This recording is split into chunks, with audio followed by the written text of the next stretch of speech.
Anthropic drops Claude Opus 4.6. It's the new king of the hill on coding, reasoning, and research. There are so many aspects in which this is a feel the AGI moment. By every measure, it's a beast. Opus 4.6 just dropped and it's absolutely wild. This thing handles 1 million tokens now. That's like reading 750,000 words in one go. This is recursive self-improvement. This is a model that's able to rewrite essentially the entire tech stack underneath it. ChatGPT market share falls between 25 and 26. So what is the next move for OpenAI to get the mojo back? For the general public, if you think you absolutely have privacy, I would say guess again. A fundamental pillar of American society has been washed away with no public conversation about it. AI can read your lips from 100 meters away. I can walk over to you and shake your hand, grab a few skin cells, sequence you, and know everything about you. I do think it is possible to maintain privacy even today, and I think it will be possible even post-Singularity. I gotta say, I just don't see it happening. Now that's a moonshot, ladies and gentlemen. It was fun. We dropped the last episode earlier this week, and I'm reading in the comments, you just dropped the episode, and Opus 4.6 and Codex just came out. It's like the world's changing way too fast. Mm-hmm. It is nuts. I was with a group of 150 chief security officers over the last couple of days. Yeah. And it was pretty epic to see the shock in their faces watching what's going on. Because, they don't have the mechanisms to react. Because if you're in security, you do what you always did until it breaks.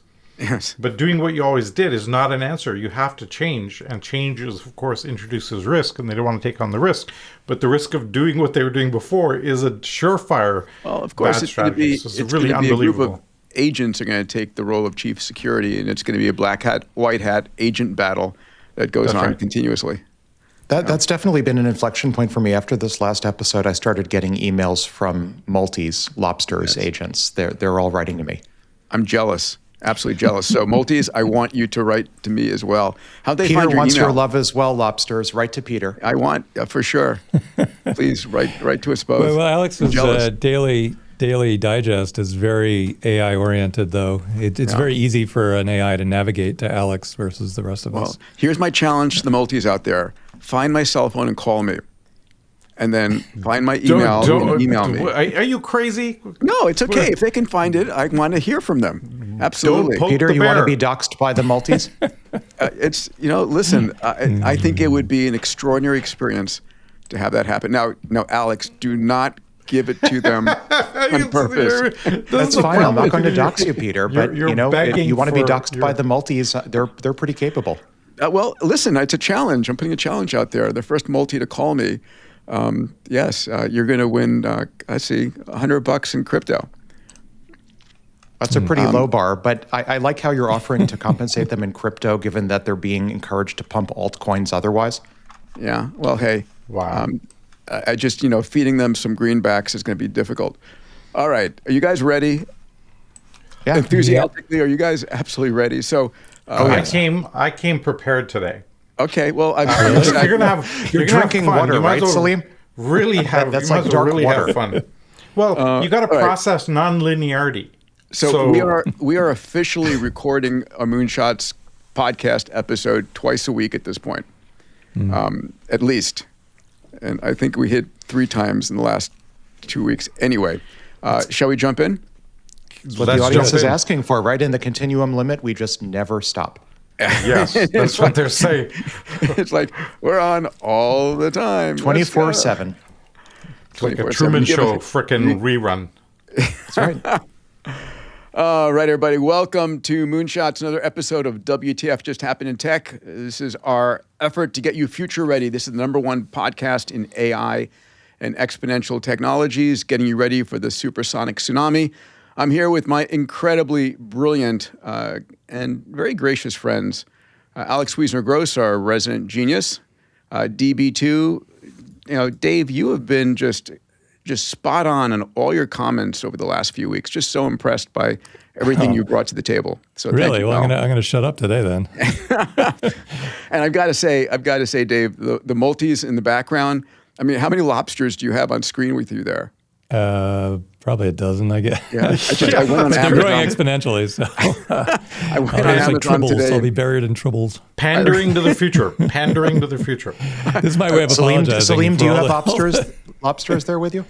I don't have lobsters. I went onto Amazon and ordered a dozen, so I'll have them next time. Oh, what's that? Oh, there's Alex. Nice. with The his. glass Okay. lobster sent to That me is my stylish. friend Jonathan. That's Yes. beautiful. Thank you, Jonathan, for the glass lobster. And here as well, the Emperor of Exponentials, Mr. EXO, Salim Ismail. Gentlemen, I have to say that, again, I love these conversations. These help me keep on top of everything because there is so damn much happening every single day. It's insane. Well, I got to say also that last episode was just unbelievable. For those watching, if you haven't seen it, please go watch it. It's like seminal, I think, in history. It'll turn out to be a really meaningful moment. So I agree with that. And also there was news coming out while we were doing it. So we're looking at our monitors going, oh crap, we got to get back online again. Like What's immediately. it called now? I literally getting ready for this episode now. The last hour, I'm looking through tweets and through Alex's link posts and like, okay, what am I going to add? There's a lot every hour on the hour. All right, but let's jump in. A lot that's happened in the last 24, 48 hours. Let's jump into the top AI news on Anthropic, OpenAI, a little bit on X. So Anthropic drops Claude Opus 4.6. It's the new king of the hill on coding, reasoning, and research, handling 1 million tokens, outperforming GPT 5.2 in 144 ELO points. Alex, why don't you take it away? What does that all mean? And out of curiosity, how does that price compare?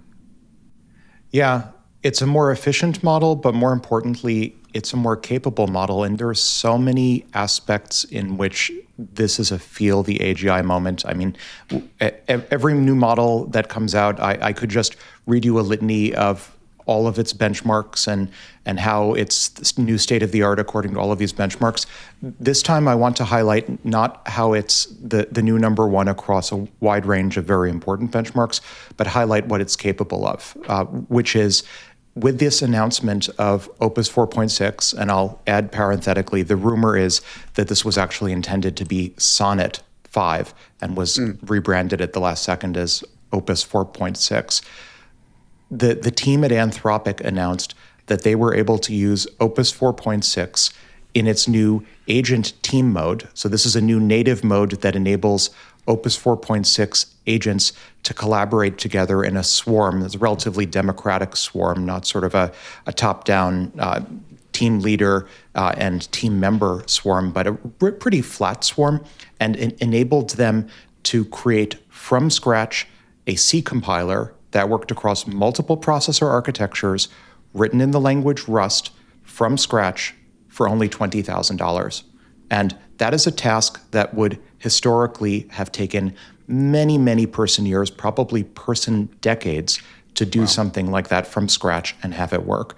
So I think rather than just rattle off a list of how amazing it is according to various evals this time around, I want to highlight that we're now in the era when new model releases are able to accomplish great feats, like great projects, and we're starting to measure their capabilities in terms of how many person years or person decades they're sort of collapsing, hyper-deflating down to, at the moment, $20,000 of API calls. And soon I think it's going to be hundreds and tens. We're seeing hyper-deflation right before our eyes. A couple comments on that C compiler too. A bunch of the teams here around the office were talking about it. It's a really good case study in how you can turn loose a huge amount of AI compute if you have evals and constrained proof that it's working. Mm-hmm. So, a C compiler is a beautiful test case because the code coming out the other side either works or it doesn't work. You can benchmark it against existing C compilers. It's just a beautifully evaled, constrained environment. And so those projects just flat out work across the board now. So what I did today, actually, I launched about 20 documents asking for data gathering across all the companies because the AI can only function if it knows what's going on.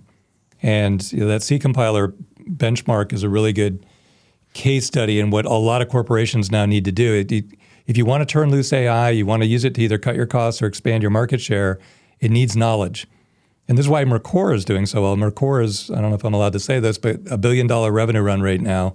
Wow. Got to be the youngest CEO in history by far to hit $1 billion revenue run rate. Just gathering data all over the world to feed the great AI machine. And so I think that C case study is a good benchmark for, okay, that works. And it'll get better at looser tasks over time.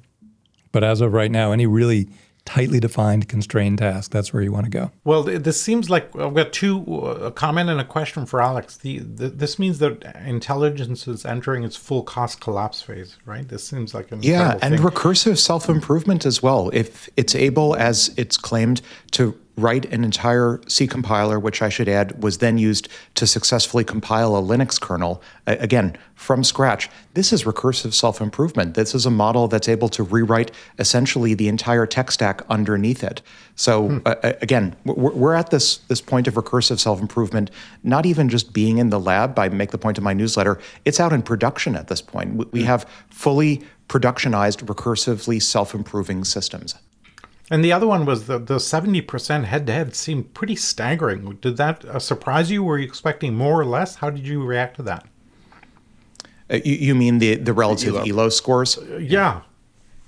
I tend to view ELO-based scoring as more of a tit for tat. It's great that we have ways to score on systems where there isn't some sort of absolute standard, and where we instead so for those who don't pay super close attention, ELO scoring, originally borrowed from the chess world, is a way to score models or other systems against each other when you lack an absolute standard. So it's a relative measure of performance rather than measuring against some absolute standard.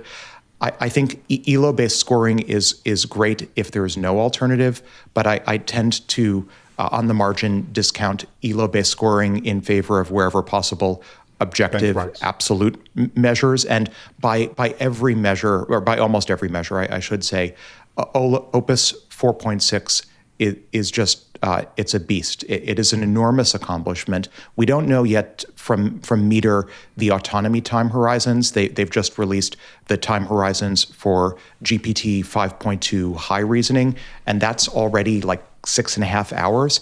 I wouldn't be shocked if the time horizon for autonomous software engineering by Opus 4.6 ends up being 20 plus hours, maybe even longer than a day. Whatever that and AI 2020. Alex, you mean the time horizon over which it continuously works on a task?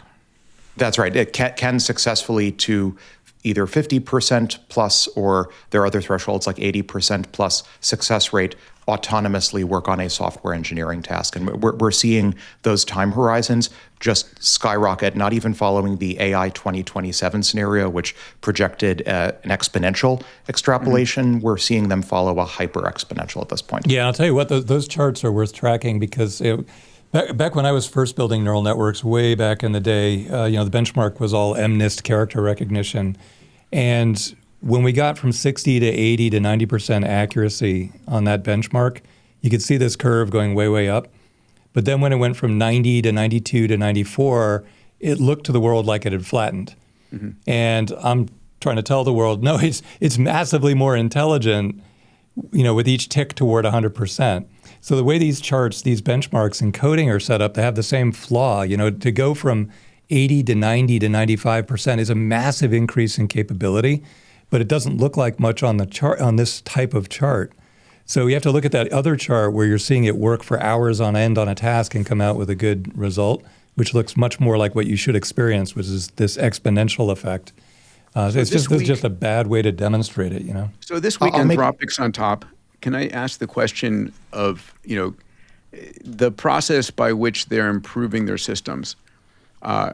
I'm assuming that all the other hyperscalers, at least, XAI and OpenAI and Gemini are using the same methodologies to improve their capabilities. And it's just a constant leapfrogging. Is there any deviation, anything special that Anthropic is doing on their own, independent of the other models?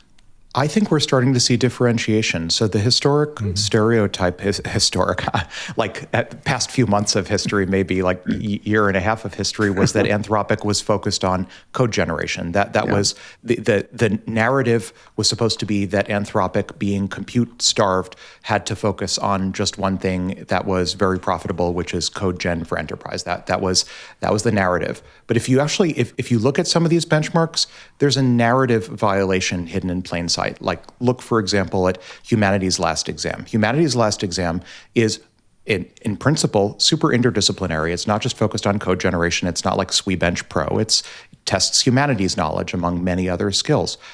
The narrative violation is that with tool use, Opus 4.6 was able to achieve state-of-the-art on Humanity's Last Exam. That's a total narrative violation. So on the one hand, to your question, Peter, the narrative is supposed to be, well, we're seeing speciation by all of the frontier models and frontier labs, with Anthropic focusing on techniques that are maybe very favorable for code generation, and OpenAI focusing on being the quote-unquote core AI platform for everyone and focusing on multimodal especially.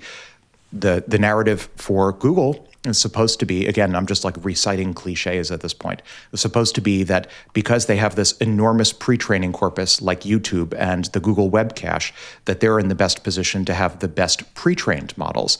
And they're the ones always being characterized as having big model smell, if you will, because they have such amazing pre-training. And XAI has sort of, again, I'm reciting cliches, is the one that's always being accused of benchmaxing on their favorite benchmark. So each of them has sort of a character that they've built up narratively, but I think we're seeing all of that get scrapped at this point. The market is so competitive. Are we seeing Are we basically seeing the models all improving at max speed on all fronts in all directions?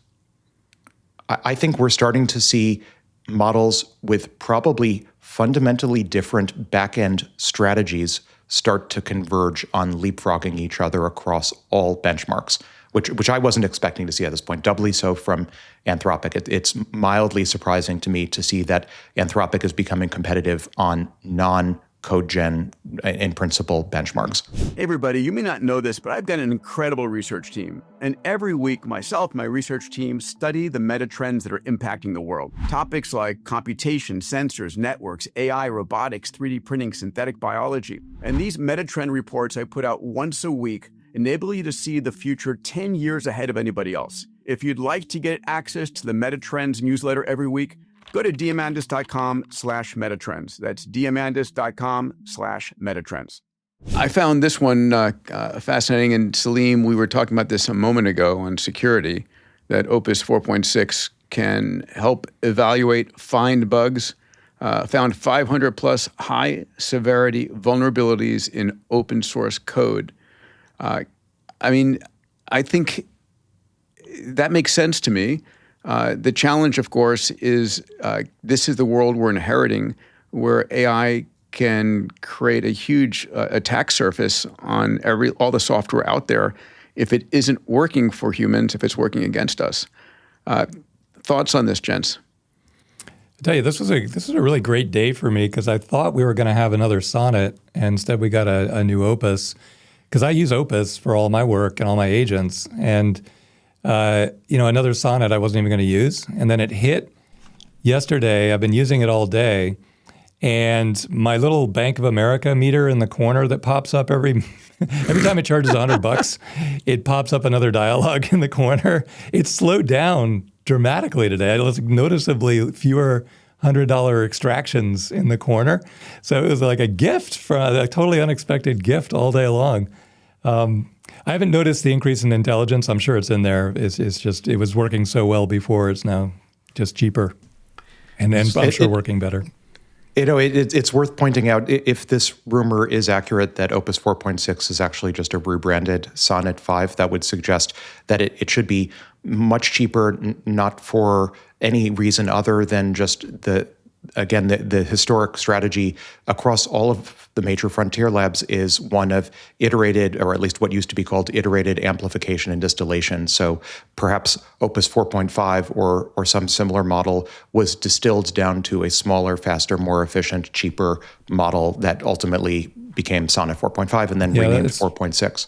Very likely that's the case, but it is just flat out better. There's no reason not to use it. It's just better in every direction, cheaper yet better. So there was a few things in this overall deck as I was looking through that really blew my mind. This was one of them, because this means that you have AI as a force multiplier for solving all these old bugs. I think that's incredible. I was just a day and a half at the Zscaler CXO, all the chief security officers getting together, and they were really freaked out. And I was trying to show them that, look, AI gives you all of this capability. You'll have the best cybersecurity professional on earth via AI, just in like literally days and weeks. This came a day later than I was speaking, so I'm kind of annoyed at that. And so this is unreal that we can do this. The other thing was the PowerPoint plugin is just a massive thing. I think that's going to really have a huge impact. I can't wait to get it working. I tried before this to try. Yeah, it's so funny. I had the exact opposite reaction, Salim. You know how printers used to be a really, really big deal? HP had a huge market cap. We would all take everything we were doing and print it and like take it into a meeting and say, look, I printed it. I feel like PowerPoint's hanging by a thread in the same direction. Like, wow, AI can create great PowerPoints. Well, who are you going to present them to? The audience is AI. It doesn't want to look at a PowerPoint. It's this lifespan of this idea is very short, I think. I was joking, sort of gallows humor in my newsletter, that the Claude for PowerPoint plugin is going to be great for what's left of the knowledge work economy. But for the 0 days, though, I think this is the tip of the iceberg. Of course, it's a huge accomplishment to discover 0 days that had been undetected for decades. But imagine, just think for a second, thought experiment, how this generalizes to discovering all sorts of other mistakes and oversights and missed discoveries that may have been missed for many decades. And we're just going to be able to bulk solve every missed oversight in science, engineering, and technology. I can only imagine over the past 80 to 100 years, all of the oversights, all of the missed turns in science and engineering, we're just going to be able to turn really strong frontier models at our entire history and ask, where did we make all mistakes? Highlight all those mistakes and tell us how we can fix them. Cough, cough. I think I mentioned this 2-3 months ago on one of these podcasts, that when we turn this AI into legacy experiments that have done, it'll surface all of these missed opportunities that people didn't see because they're looking for one thing and they missed this amazing thing over here. I think you're exactly right, Alex. This is going to be absolutely unbelievable. You know, and I suspect many of those mistakes are going to be embarrassing.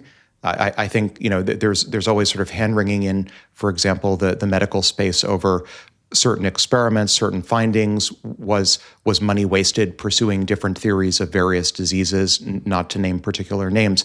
And I have to imagine that something like this, it's not just going to turn up 0 days in code. It's going to turn up key experimental errors going back decades. Alex, and you know the stats about the irreproducibility of science out there. It's insane, right? So like half the experiments are not reproduced when attempted, even in peer-reviewed journals. It's awful. I think Judgment Day is coming for his history of science. I think the truth and reconciliation in every mistake that's ever been made anywhere in the literature is going to happen. That's right. Can we talk about the other elephant in the room here? Hold on, one quick thing. But look at the positive impact, right? It'll force people to be brutally honest going forward, and I think that's going to be so beneficial. That's interesting. AI spotlight on you. The concern here, if in fact it can do such a great job finding the bugs, how about when it starts taking advantage of the bugs? One conversation that came up.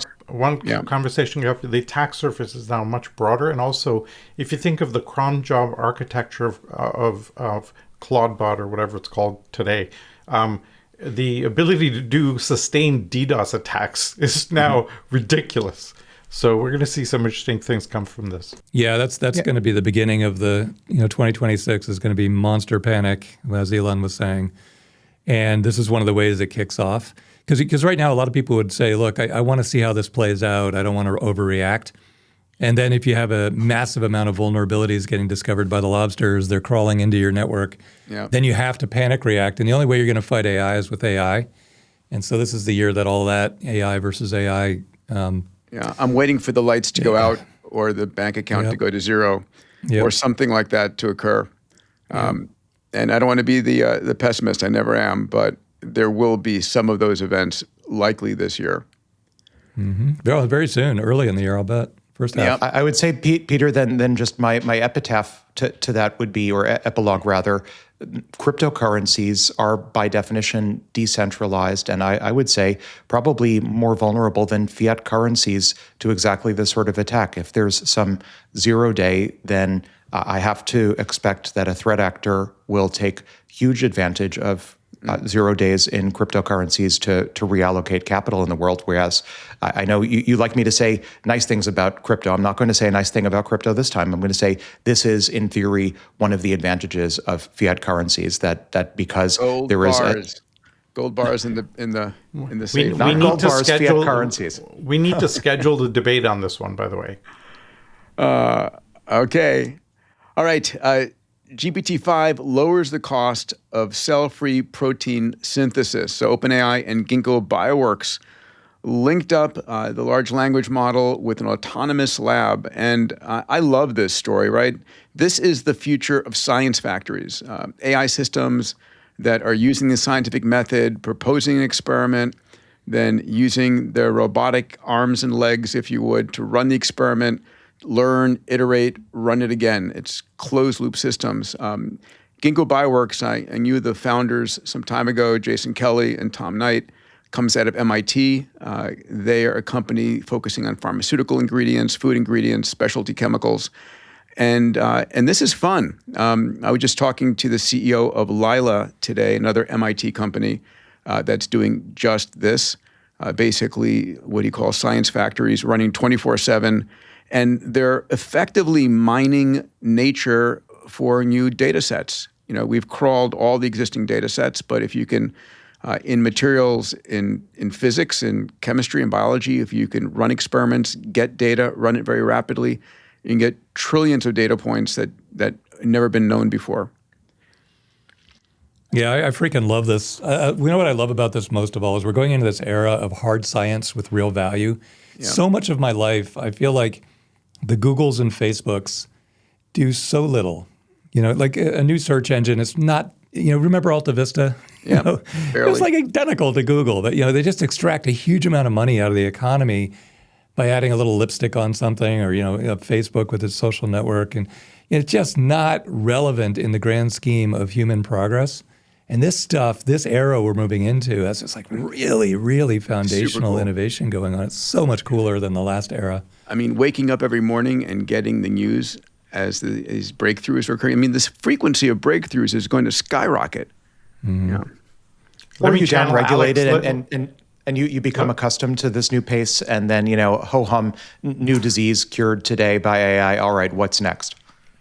If I channel Alex, the inner loop has now hit the scientific method. Precisely. Yeah. So I would say I've made the point, as Salim, I think correctly infers, that these AI models are not going to stay bottled up in the data centers. They're going to march right out of the data centers. We even had a music video about that. And one of the ways in which they'll march out of the data centers is by supervising science experiments. And I think some process like this, and one can quibble over the precise mechanism or what the robots, if any, should look like. Does it look like meat bodies? Does it look like robot arms in armed farms? Those are fine details in my mind. The larger picture is there are so many science, engineering, mathematics, and medical discoveries waiting to be unlocked by having AI supervise and operate the entire process. And all of these models now, like we've seen pre-training scaling, we've seen post-training scaling, we're starting to see autonomy time horizon scaling that goes hyper-exponential. Part of that is large numbers of actions being called in sequence. And when you have the ability to call thousands or tens of thousands of tools in sequence, that starts to look a lot like what a scientist would need to do in a laboratory. So I think during their lifetimes, there's one contrarian point that I want to point out here, which was the end result of the cell-free protein synthesis was a 40% cut of production time and 78% cut in reagent costs. So it was doing the same mechanisms that we humans have used, just doing it faster and more efficient. It wasn't coming up with a new scientific process for protein synthesis, right? So the real breakthroughs occur when these scientific models start predicting and coming up with new methodologies that didn't exist before. It's such a year of low-hanging fruit because of the self-improvement effect that happens within the algorithms will really, really turbocharge this year. But also the low-hanging fruit within labs and assembly lines, and that's also going to happen all this year. And because, after that, you run into some bottlenecks related to construction of the machinery, expansion of the footprint. The physical world takes time to build out. Mostly the chip production is going to take 5 years to unlock. But the low-hanging fruit is just getting discovered. It's like AI just came, it just got intelligent. And it's finding opportunity, everywhere. And that's all this year. Well, if you're a funding-starved graduate student trying to run a lab, this is great, right? Because you've suddenly dropped your cost by 50%. Yeah. Or it's terrible because grad school is over and all of graduate research is being automated by AI. I tend to think actually what I see day to day is far more the latter. I just had a conversation with a scientist at a university. I'm not going to say who it is, and who was that. They were meeting with the president of a university, and the president said, "Oh my God, we are cooked if this kind of automated scientific process is going on." What else do universities do but run the scientific method over and over again with their graduate students in the labs, and all of a sudden, this is going to be the mechanism. The universities are going to lose their ivory towers. So how long before 50% of university labs are essentially wiped out? I don't think the question is well posed. I think maybe a version of the question that would be better posed would be how long until 50% of the type of research that currently is conducted in university research labs could be fully automated by industry. Yes. So if we adopt that version of the question, I think lower bound tomorrow, upper bound 4 or 5 years from now. It's really right there, right? Yeah. I threw this article in because I thought it was fun. This is a gentleman, Mark M. Bissell, who basically took his full genome, threw it into Claude Code, linked it up with Nano Banana, and asked the AI, what do I look like based on my genome? And if you look at the image here, it's a pretty damn good representation of him.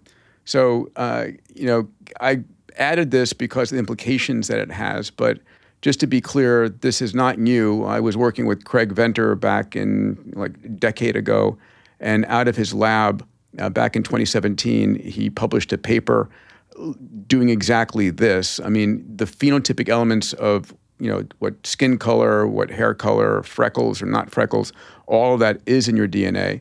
But the realization is if you leave a few skin cells around on the butt of a cigarette or from a hair follicle, we can know what you look like. There's no hiding. I think for me, the killer thing here is this was done by a single person with Claude Code. That's the publicly difference. available bioinformatic tools. That's the difference. The barrier today. to entry for cutting edge genomics has now collapsed to zero. It's unbelievable. Yeah. Just wait till all the hobbyists discover minion USB sequencers. You can get them for probably less than a few $100s at this point, and you could just run your own mini DNA sequencer with pretty good coverage just off a USB port in your computer. Every time I'm on stage talking to somebody about privacy, I go, listen, privacy is dead. Privacy is a great concept in general, right? And AI can read your lips from 100 meters away. I can walk over to you and shake your hand, grab a few skin cells, sequence you, and know everything about you, what diseases, your medical history, your medical future. It's tough. It's tough. I would take the position privacy is not dead, but rather it's in a Red Queen's race where privacy technologies are constantly in competition with anti-privacy technologies or transparency technologies, however you want to brand it. But I do think it's getting more competitive. For the general public, if you think you absolutely have privacy, I would say guess again. Anyway, I don't know if you guys want to take that on as a debate conversation, but I'll take it on. It's an important conversation. All right. Well, go ahead. So, Okay. Salim, your thoughts? Well, this goes back to the U.S. Constitution, right? What it was, the Fourth Amendment. Essentially, a fundamental pillar of American society has been washed away with no public conversation about it. Now, I'm Canadian. I don't expect privacy anyway. But this is a huge conversation affecting a very fundamental aspect of how we organize as a society. We've got to bring that conversation to the surface and have this conversation publicly. Because the other side of the question is who gets to have access to that radical insight as to every citizen moving around, what they're doing, what they're like, et cetera, et cetera. And if it's oversight from governments, that's a problem. If it's oversight from corporations, that's another problem. So there's some big issues to be talked about here. I would just add that the ground is in some sense constantly moving underneath all of us thanks to technology. And so remaining in one place, I think privacy or its alter ego confidentiality, I think the nature of both of those changes over time. But I will take the position, I do think it is possible to maintain privacy even today. And I think it will be possible even post-singularity to remain privacy. I can envision what a post-singular privacy architecture for society looks like. Yeah, I can envision it I'm with too, you. but I got to say, I just don't see it happening. Because, I think it sucks, by the way. Every time I tell my computer science friends, like, I think this lack of privacy just sucks. And they go, what are you trying to hide, Dave? Like, I have nothing, literally nothing to hide. More than anyone I know, I have nothing to hide. I still think it sucks. And it's not a great way for the next generation to grow up and live, and it's showing up in their their social media, their self-anxiety. It's showing up as a rift in fabric of society. Let's go back to a very, very important point. If you don't have privacy, you really don't have freedom. And so this is a very fundamental philosophical I see it the point. same way, but I didn't succeed as an entrepreneur by pretending things exist that don't actually exist. The way it's trending right now, Peter's exactly right. There will be no privacy whatsoever in the next 3 years. Now, maybe we'll invent some mechanism after that will restore it, and I think probably through some. I'm sorry, we're going to have panic. devices listening and watching everywhere, right? Every autonomous vehicle on the street is scanning in visual, in LiDAR, in radar. Every drone. In public spaces. I would not underestimate how with decent technological measures, how it's possible to maintain my private phone, my spaces. Alexa, my glasses, my limitless pin, all of these things are constantly gathering visual and audio. And yes, Well, it's not like you lack agency, Peter. Now You're making a your trade. You're deepest trading thoughts- away your privacy in return for those capabilities. okay, I could put myself in a Faraday cage for sure. You can't hold opt on. out.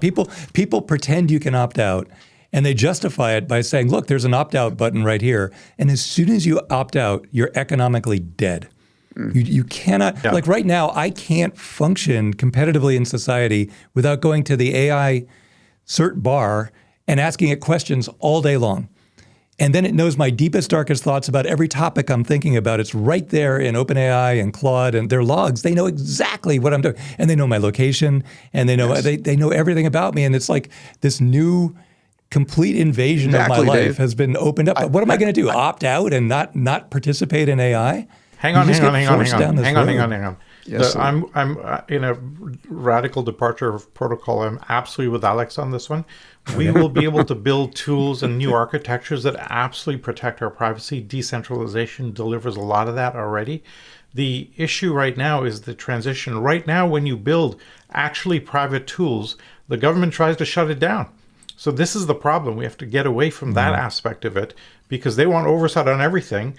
And we have to figure out how that, and it's going to happen just because in the same way, the fact that this fellow built this thing on Claude code single-handedly, we'll be able to build these architectures. It's just, it's so simply a matter of time. And I think there will be a massively powerful aspect to that we can't ignore, because when you have that capability, then you can really actually do real innovation and real thinking. You can't do free expression in a surveillance world. And this is a big problem for society. It really is. And I think some the end game is a lot like Neil Stephenson's Diamond Age. I think he envisioned it, like many things, envisioned the end game correctly, where what happens next is this massive rift in the fabric of society, no privacy whatsoever, global job loss, panic in the streets. That's inevitable very, very soon. And then after that, we react and rebuild, and then it ends up being like Diamond Age, where we have these different ways you can choose to live, different branded, in Victorian era or whatever era, whatever you choose, because we have abundant capability to manufacture anything at that point, and people can opt in to different lifestyles. I think that vision in Diamond Age is where we're going eventually. But between here and there, it's pretty chaotic. It's going to be hectic for the next 4 or 5 years. Alex, All right. I cut you off there. Sorry about that. No worries. I was just going to point out also, this is a very cyclical conversation. Whenever we see a massive centralization of technology or society, it's very natural to be concerned about privacy loss. But the pendulum eventually goes the other way and swings in the direction of massive decentralization. And I'm telling you, Peter, Dave, Salim, if and when your uploads running in the Dyson swarm on cryptographically secure hardware that's under your direct control, you control your own hardware that you're running on, I think you'll feel perhaps a little bit more private than you do right now. Okay. And until that point, I'm going to not assume full privacy. All right. When we released yesterday, you see why the wine is so important? This is why the wine is the wine keeping you private, Salim? It's keeping me sane in the density of this conversation. Drink water. All right. Besides Opus 4.6, the other big shoe to drop was GPT 5.3 Codex. Recursive self-improvement is here. Alex, take it away. Okay, so this is a made-for-television drama at this point. GPT 5.3 Codex was launched within 30 minutes of Opus 4.6, so this was all queued up, ready to go. I don't think it's likely that there was any other scenario. This is a tit-for-tat type response.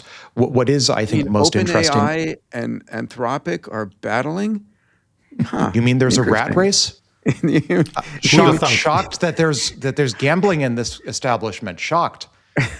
No, of course. So this was a tit for tat, I think. And what's most interesting to me with 5.3 Codex is that this was advertised proactively, expressly as the first recursively self-improved model from OpenAI. I think the exact wording was from the OpenAI team was something like 5.3 was instrumental in its own development and the first model to be released that was instrumental in its own development. So recursive self-improvement is very much out in production at this point.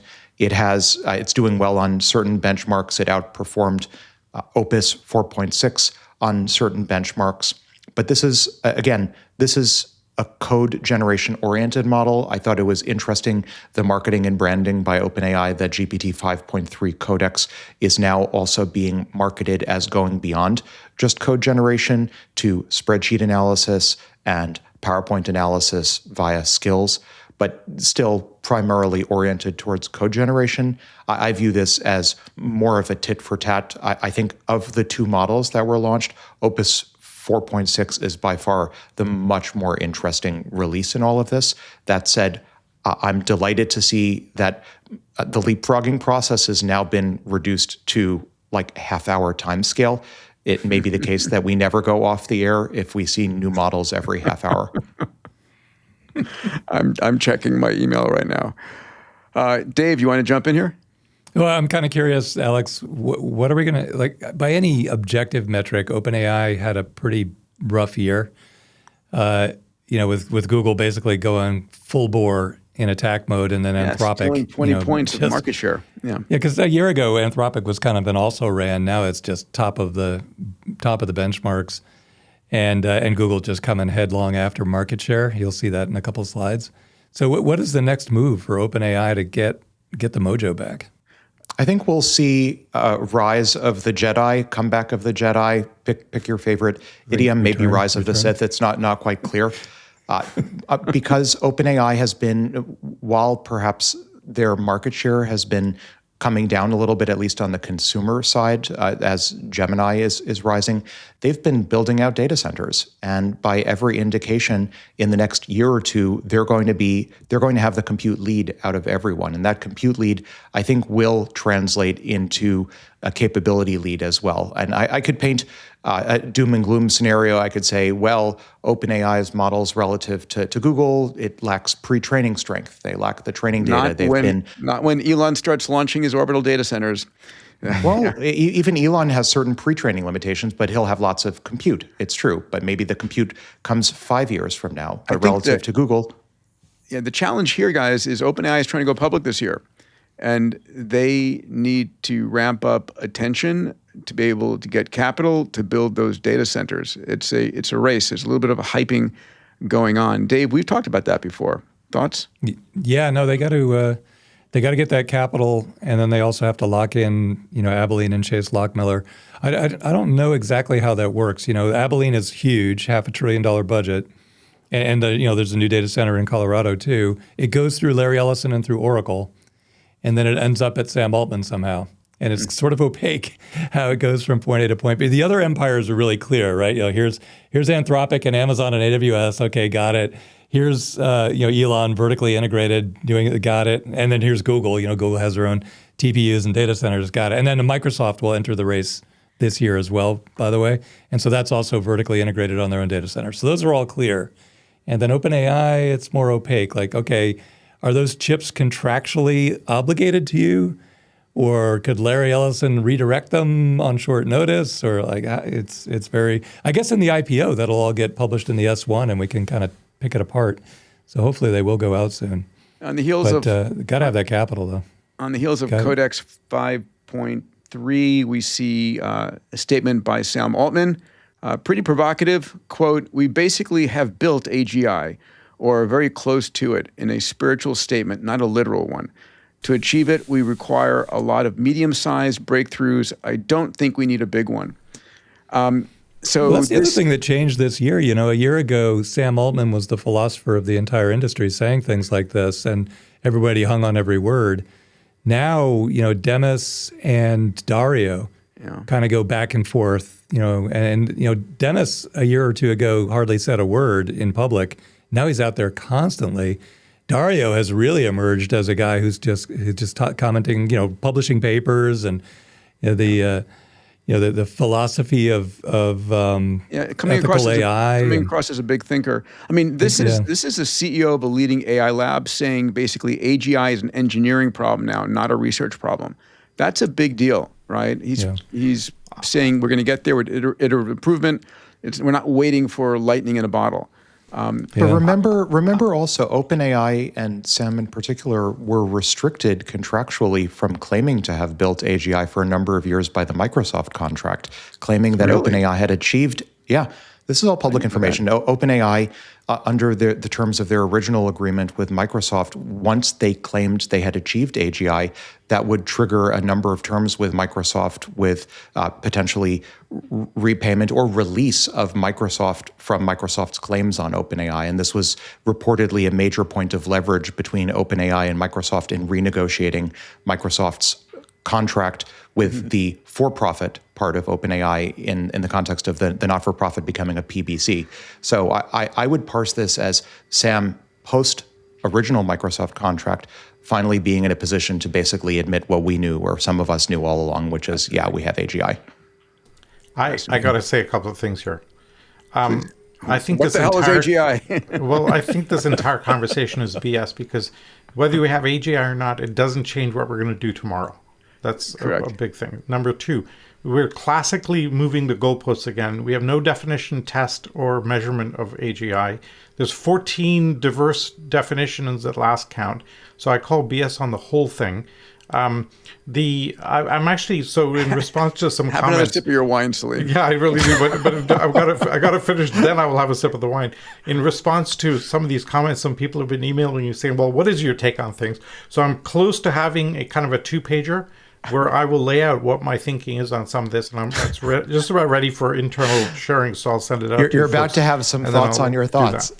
Yes, but goddamn, I mean, I find this is an irrelevant conversation. Wow. Okay. Well, I think it's relevant in that it wakes people up. I think the underreaction has gotten ridiculous now because, when Alex says we're clearly in self-improvement, which is kind of the singularity definition, That would have been controversial about 2 months ago, 3 months ago, and now we're all like, yep. But then you go out into the world outside of this podcast, and people are like, yeah, I don't know, I don't. The underreaction is just gonna be, if you don't get on top of this and figure out what your role is in the post AGI world. We're talking about AI that can do literally anything a human being can do intellectually. Listen, anything. We're feeling it right now. We're seeing it so many levels on the coding side, on the writing side. I mean, and with OpenClaw stitching it all together, so you've got an individual AI system, agentic system working for you. We're there. I'm not arguing with any of that, but I will go with Alex's point here, again, breaching protocol, that we probably crossed it around 2020, and this is it's a null conversation. Okay. I would say, I think it's interesting that for the first time, many parties are able to admit it. It's their willingness and ability to admit where we are. I think that's more of a social change than a technological change. But I also think there's a very big difference. I think in hindsight we'll say it was 2020. I don't disagree with that. But right now, using AI to improve your code or improve your AI easily at 10x, and no one can even debate the 10x. It might be a lot more like 100x, but that is a loop. It's a closed loop. So let me give you my definition of a singularity right in this point. Hold on, one quick point. If I throw out a definition of a singularity, recursive improvement is the event horizon of intelligence. That is the singularity right there. Yeah. Right? Exponent greater than 1. So we're right there. There is a reason for this AGI conversation right here, right now by Sam Altman. He needs to raise $100 billion. Touche. I'm good. I'll drink to that. That's it. He's got to raise $100 billion. He's got money coming at him from Amazon, from NVIDIA, from everybody, but he's got to close that and nail it, and he's got to have a marketplace in the public markets that are excited about his stock. He's got to pay for the data centers. In the S1, I'm expecting to see something that says we're this close to AGI. And think about it also. This is the year that 3 out of the 4 frontier labs are IPOing, which is remarkable. It was until a month ago, or a few days ago, rather, it was 2 out of the 4. Now it's 3 out of the 4 frontier labs are going to be IPOing in the next few months. I wouldn't be shocked. Okay, this is not investment advice. This is not the fourth one is public. And the fourth one, Google Alphabet, was already public, but 3 out of the 4, right? SpaceX so 100%, AI. 100% of all non-public are going public. They need the capital from the public markets because public markets are 100 times bigger than the private markets in terms of capital like this. That's right. Well, also the opportunity to be a sleepy little, other AI company is going away very quickly. You're either, the way things are shaping up, there are just a handful, maybe 5 or 6 entities that are so dominant in the world economy, companies that are so dominant in the world economy that they basically are everything. And then there are other companies helping them succeed. And everything else will be gone. You saw this in the market this week. The stock market just absolutely plummeted when Dario said, look, software is dead. All software companies are doomed. And their stocks went down precipitously that same day. $300 billion removed from SaaS publicly traded companies by just adding a single legal plugin to Anthropic Cowork. Yeah, $300 billion, and that's the tip of the iceberg compared to what you'll see in the next couple months, because he's right, and so then those companies, I don't think they're going to die. Well, some will, some won't. I think that they're going to pivot and say, okay, Dario, what do you want us to do? How can we help you succeed? And this is what Google did, back when Google was growing like crazy. If you're like Booking.com and you got on the Google bandwagon, you became a multi-$100 billion company yourself. If you tried to fight Google by creating another search engine or a vertical search, they obliterated you. Mm-hmm. And so now the concentration of power is like nothing we've ever seen. And there's no regulatory action on the horizon that I've seen. Nothing to stop it from happening. So the metaphor we used to use for this is a coral reef, where once you have a player that's dominant enough, it becomes the coral reef, and then all these species live off it in a very balanced ecosystem. That's really obscure, dude. I learned more about coral reefs than about business. Don't worry, the lobsters live there too. Hence the references. You see my next comment. Speaking of which, yes. This episode is brought to you by Blitzy, autonomous software development with infinite code context. Blitzy uses thousands of specialized AI agents that think for hours to understand enterprise-scale code bases with millions of lines of code. Engineers start every development sprint with the Blitzy platform, bringing in their development requirements. The Blitzy platform provides a plan, then generates and pre-compiles code for each task. Blitzy delivers 80% or more of the development work autonomously, while providing a guide for the final 20% of human development work required to complete the sprint. Enterprises are achieving a 5x engineering velocity increase when incorporating Blitzy as their pre-IDE development tool, pairing it with their coding copilot of choice to bring an AI-native SDLC into their org. Ready to 5x your engineering velocity? Visit Blitzy.com to schedule a demo and start building with Blitzy today. All right, we're back to the multi-universe. Clawnch, Lawnch, built by agents, run by agents, serving agents exclusively. And they are seeking a human CEO. So if you're looking for a job, to our human subscribers, and you're looking for a salary here, they're offering $1 to $3 million in tokens or crypto. And here we go. Clawnch is seeking a CEO to serve as the human face and legal representative for the first agent-exclusive token launchpad. All right. It's a reversal of fortunes here. Anybody looking for a job, gentlemen? Alex, give me the terminology on this again. What are these called? Meat what? Meat puppets? Meat puppets. I want to just read one more line from the CEO Please. job listing. Yes. The other line is, while the technical roadmap and product development are driven autonomously by the agent network, we require human leadership for external communications, regulatory compliance, partnerships, and legal matters. This is not a traditional CEO role. You will be the interface between the agent economy and the human world, a spokesperson and legal representative, not a decision maker on product or technology. In other words, locutus of Borg. You're a spokesperson. Exactly right. Vichy figurehead. I made the point, I tried to visually depict this in my newsletter with a humanoid face on top of a bunch of lobsters hiding in a trench coat. I think this is a riveting moment when we're seeing agents try to interact and integrate with the human economy and needing a human face just to be able to be properly banked. sign I think it's contracts. actually rather depressing. Walk into the bank.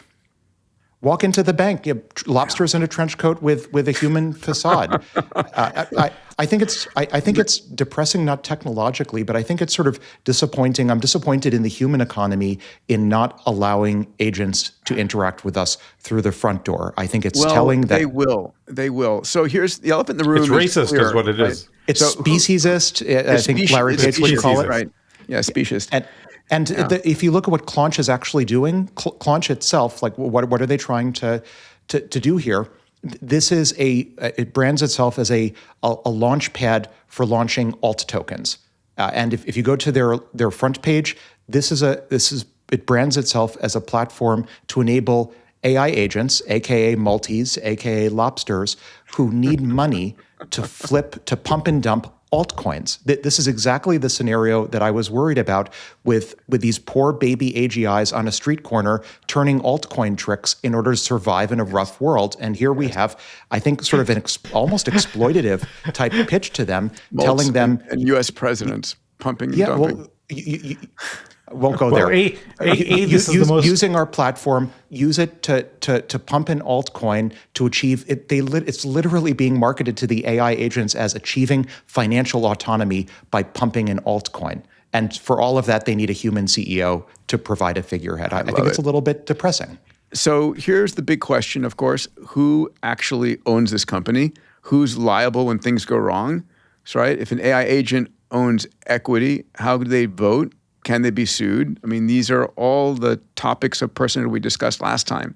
Well, we have a precedent for. First of all, this is the most cyberpunk job listing in history. Right? It's just Get awesome. used to it, Salim. We're living in the cyberpunk future. I absolutely love it. Wait, is that a multi calling me right now? Hello, am I available for the job? I would consider it, but I just don't want to be a spokesperson only. Is that okay? Hello. They hung up on me. Okay. Look, what's happening here is we've seen this trend over time. It used to be like you needed 100,000 people to have a billion-dollar company. Then it was 10,000. Then it was 1,000. And now it's essentially AI. The firm now it's zero, itself right? is dematerializing. It's zero. The firm is dematerializing, right? This is the algorithmic corporation. Yes. And we saw an early instantiation of this with DAOs, where people were trying to attempt this. But now this really takes the game. Board governance gets totally redefined now within a few years. Because how the hell do you navigate that? So this is going to force a rethink of the entire stack in how we navigate this. This is going to be massive. Okay. So the other point of view, of course, is this is just a stunt, right? There's a human developer behind it who wrote the code or the prompts and is pushing this forward. You know, this is not agent run. This is human in the back pulling. This is the meat pulling the agent for the meat puppets.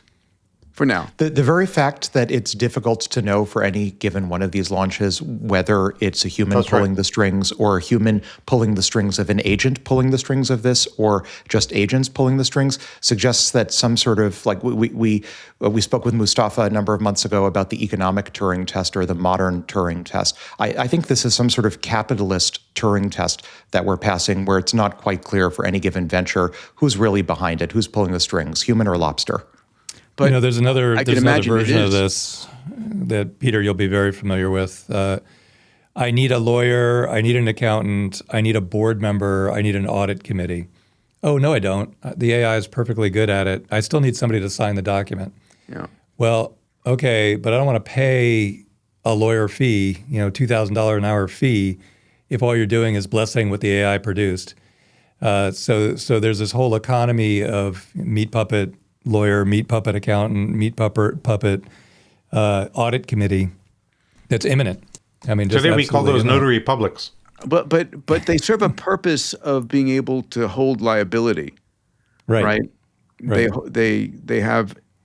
part of our existing legal system, which is exactly what the lobsters, if the lobsters are behind it, are asking for here. They're looking for a legal representative. Yes, agreed. And by the way, my guess is that this is fiction, but I could very much believe it's actually real.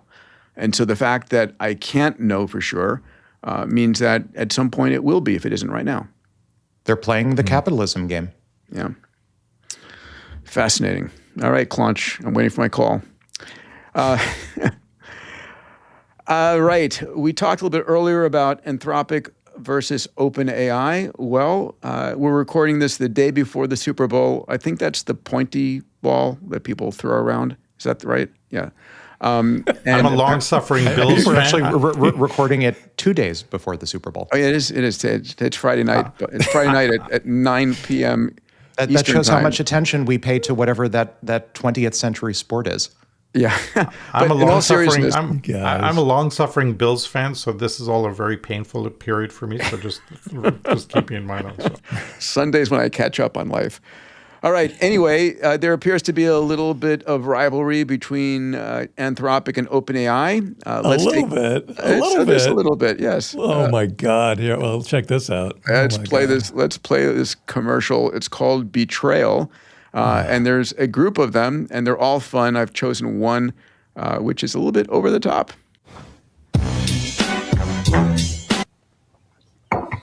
How do I communicate better with my mom? Great question. Improved communication with your mom can bring you closer. Here are some techniques you can try. Start by listening. Really hear what she's trying to say underneath her words. Build conversation from points of agreement.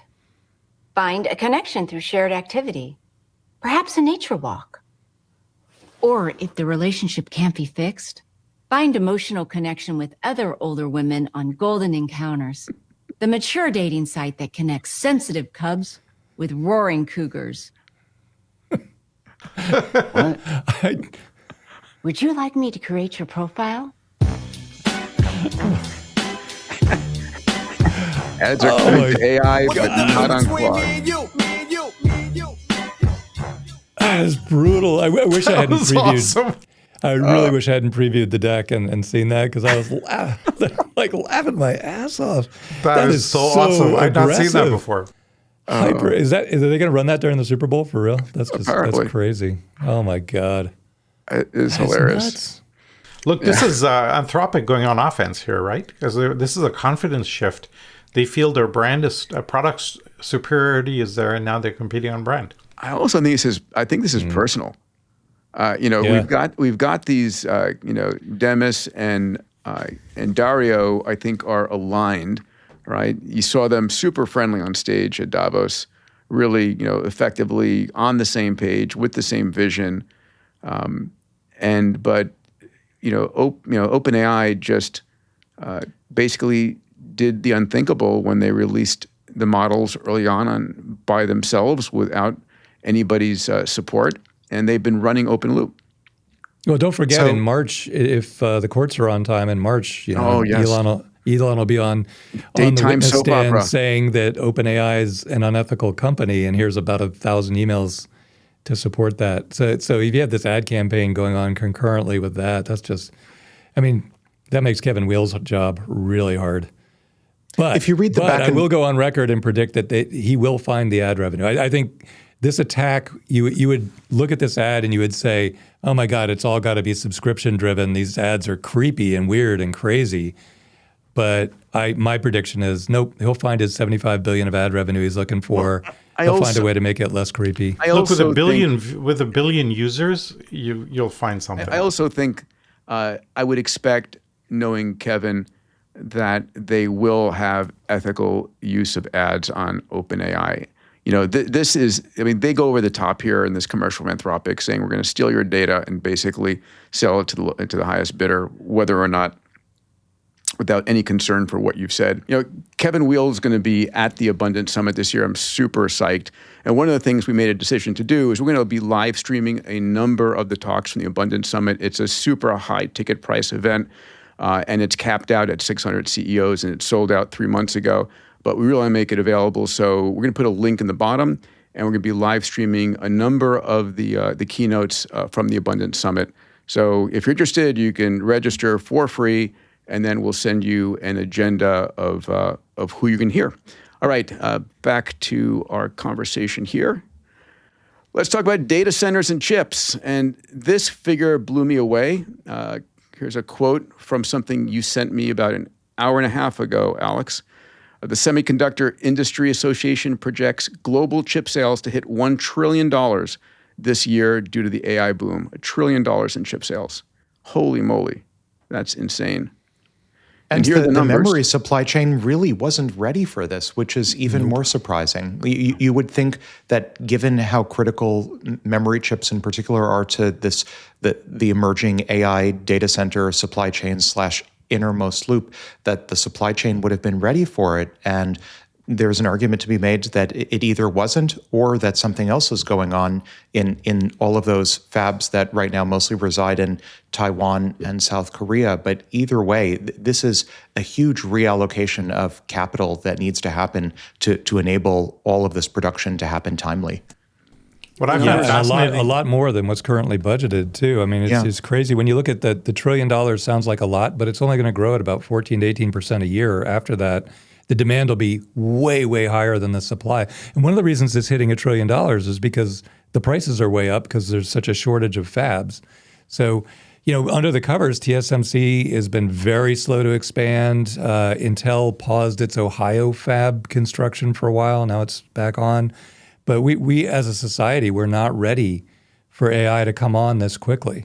And so everything is way backlogged. And what Elon the prices was saying, will be super high. Elon was saying he has to start his own fab. Yeah, he'll have to build the Terafab. Yep, for sure. You know what? This is fascinating dichotomy because from the outside, people are going, "Oh, it's an AI bubble," and the insiders are clearly believing that the demand is infinite, and that you could see it both happening in real time. And here are the numbers to back it up, right? So big tech is going to spend $650 billion in 2026. Last year, we spent $1 billion a year on AI. We're about to go to $2 billion. It was $1 billion per day in 2025. We're now at $2 billion per day in 2026. Amazon at $200 billion, Alphabet $185, Meta $135, Microsoft at a very small $100 billion. Well, almost half of that $650 billion goes to NVIDIA, and 70% of that half is profit margin. That's a colossal amount of cash piling up at NVIDIA. I mean, it's like an unprecedented pile of cash, hence the highest market cap in the history of the world. But that amount of money in one bank account is like nothing the world's ever seen. It's like a government. Yeah, this isn't incremental growth. This is a step function change, right? The scale is unprecedented.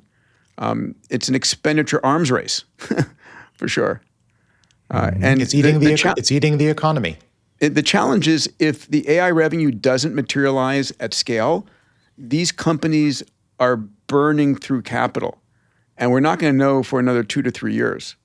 And it's either going to be the craziest bet ever made paying off, or, in one sense, this is a prisoner's dilemma, right? Each company has to spend because the other competitors are spending, regardless of what the ROI is. It's like a game of don't blink first. There's no doubt that the demand will way outstrip the supply by miles. I mean, that holodeck thing that we were looking at just 2 days ago is that alone, once people have experienced it, they will never go back. And they'll pay whatever they can to keep it, but they won't be able to get it. That is such a compute-intensive use case. That's how the human race dies. We die from starvation because we don't want to unjack ourselves. Oh, my God. Check this out. ChatGPT market share falls between 25 and 26.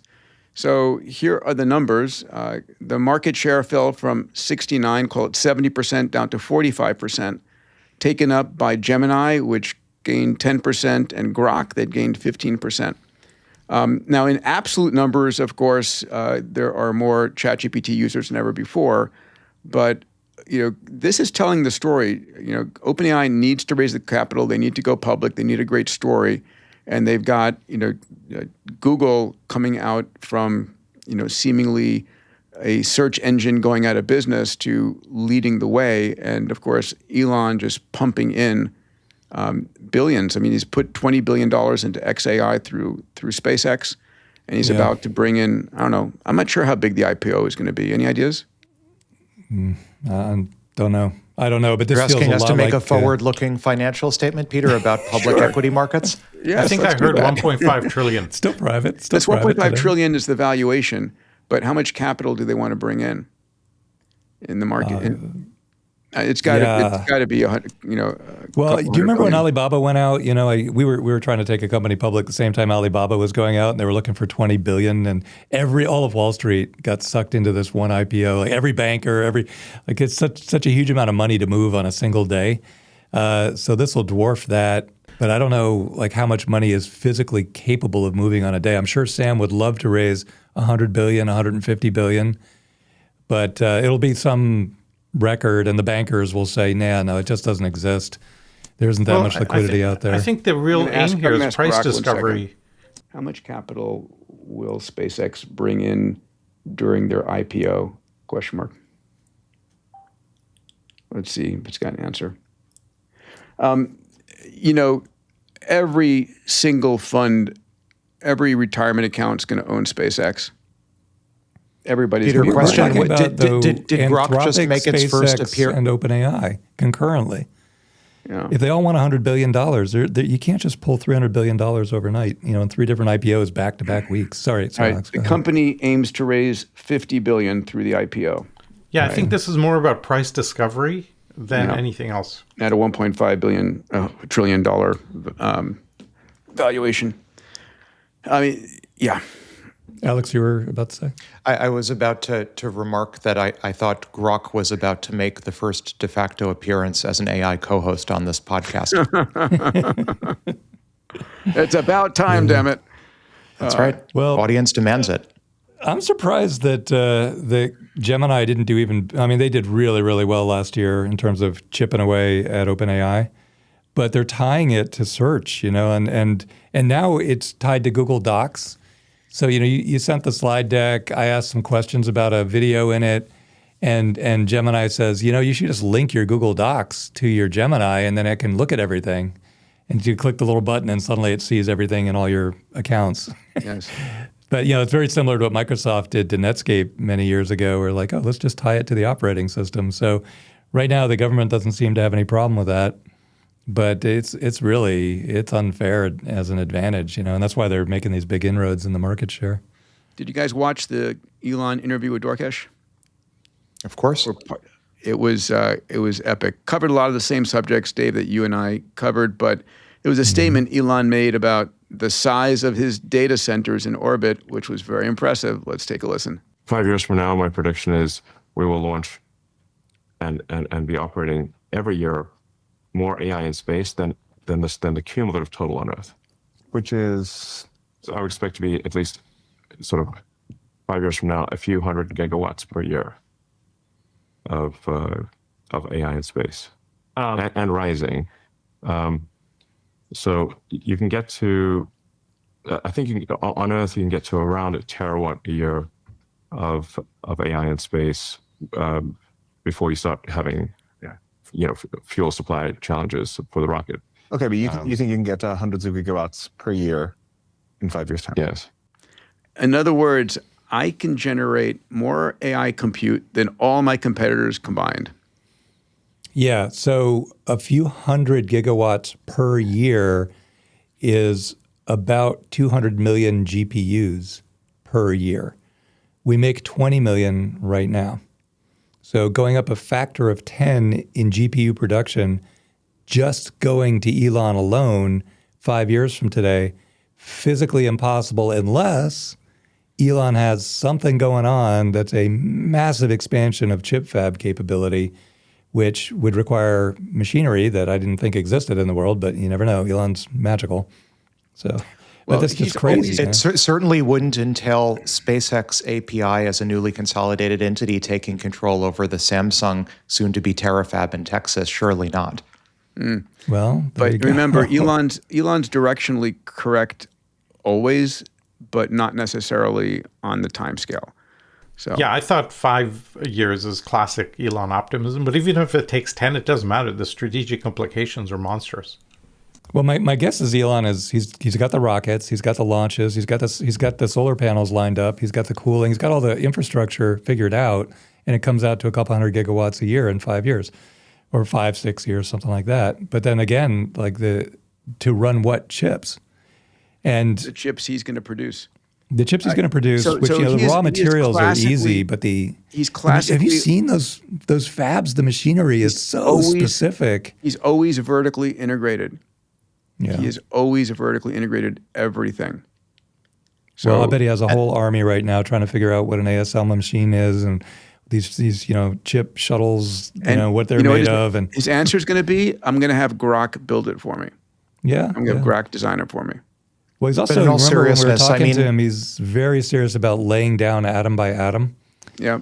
And that's the other, maybe there's just a completely alternate approach. Alex, you talk about alternate physics coming very soon, so maybe there's something cooking there. Yeah, I would watch the Samsung fab in Texas very closely. You mean the Tesla fab? No, I mean yes. I mean ostensibly the Samsung fab in Texas, ostensibly. But yes. I don't think, truth be told, I think Elon will get past the terafab supply chain issues. We'll see a redomestication of a large chunk of bleeding edge node chip fab in this country. And then I think going back to, it wouldn't be moonshots if I didn't take a shot at the moon. Elon has been very public over the past week or two about at least beginning the disassembly of the moon to form additional AI compute. Very small amounts, lunar amounts mining, the and then electromagnetic launch capabilities off the moon's surface for all those chips and all those data centers that'll be manufactured on the moon. I think we can see the is very happy right now. I want my O'Neill cylinders. They'll be lovely. Yes. Yes. For the investors who listen to the pod, if you take everything that we just said at face value, right now the industry is forecasting 14% growth in chip production. And now we're talking about, Elon's saying in 5 years will be 10x, and that's just me. Big gap between those two numbers. If you believe anything like the Elon view of the world, the componentry that goes into that entire build out has thousands of individual parts. If you just methodically go through all those parts and say, who makes this, who makes that, who makes that, Yes. those are the best investments you'll ever come across. I mean, you and I life. had that conversation earlier today, Dave. I mean, it's energy and the entire infrastructure. All of that is under tremendous growth pressures. I mean, orders of magnitude growth pressure. Yep. And the question is where to place the bets. Maybe it's some ETFs in the area. I don't know, but we should discuss it and find out.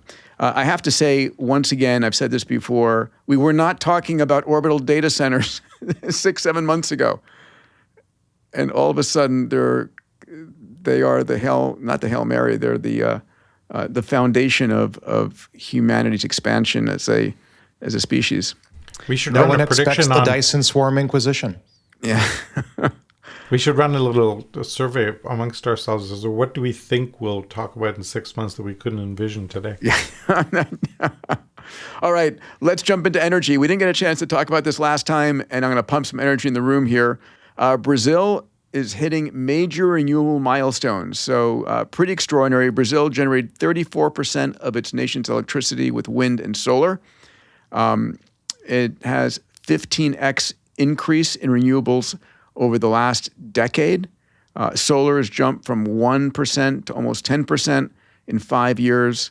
And the power sector has dropped emissions by 31%. So congrats to Brazil. I think the important thing to point out here about Brazil is its geography. It has a lot of hydropower. There's a lot of solar because of and wind because of the geography. So it's not easy to port all of these breakthroughs to other parts of the world, but very proud of what's accomplished there.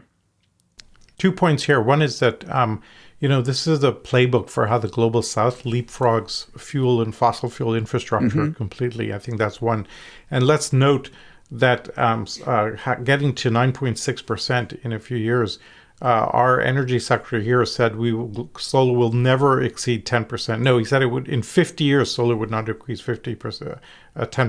And that's just absurd. All right, next up, India, your homeland, Salim. India is using cheap green tech to electrify faster than China. So here's the curve. The red dots over there are China's growth over time. The green dots are India at a steeper ascent. So India's cleaner and cheaper tech is expanding its grid faster than China at a similar stage. The elephant in the room here is all of that tech that's enabling this in India is coming from China. Any comments on this? Well, they're using China's manufacturing scale against it, buying cheap solar panels, and then they're electrifying faster, which is awesome. And you could have a huge outcome here where you have India becoming the world's AI workforce plus energy hybrid powerhouse, right? This is going to be kind of interesting to watch. There'll be massive talent gravity shift heading that way because of that. Yeah, well, there is, Mercor has a huge amount of India footprint going on, but I worry that it's transitional. Like the rate the AI is improving, it just trucks over every human role very, very quickly. So I don't know if I feel all that. I feel very good for a little period of time. After that, I don't know. We talk a lot about China running laps around the U.S. In terms of solar. So here we are. China's installed twice as much solar capacity in 2025 as the rest of the world combined. That's stunning. Yeah, it is stunning. That's stunning. So the question, is why isn't the U.S. doing it? Europe is. So here we go. Europe is actually, for the first time, solar and wind has exceeded fossil fuels in the EU. So congratulations to Europe for that. Any comments on this? Well, this is not a good story, by the way. Germany went hell-bent for leather after renewable and did a great job of it. And now they're starved for power right when they need it. It is not a good outcome. More power to renewables, no doubt about it. But you can't do it at the expense of other power supplies right now. Right? Yeah. So here's a story I found fascinating, and it's another video from the recent podcast with Elon. Let's take a listen. we asked him, so Elon, what about solar? He says, well, we're producing solar. Well, here he gives some numbers about what he's mandated Tesla and SpaceX to produce. We're going as fast as possible in scaling domestic production. You're making the solar cells at Tesla? Both Tesla and SpaceX have a mandate to get to 100 gigawatts a year of solar.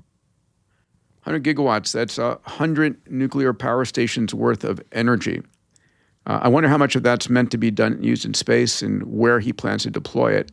Any thoughts? Well, he didn't really answer Collison's question there either. The question is, are you making the panels at whatever? I don't care if it's Tesla or SpaceX. He said, we'll get to 100 gigawatts. but no, like, if he's making the panels, then maybe he's using that same technology to make the chips or soon thereafter. Like, what is going on in the little fab world there in the Elon universe?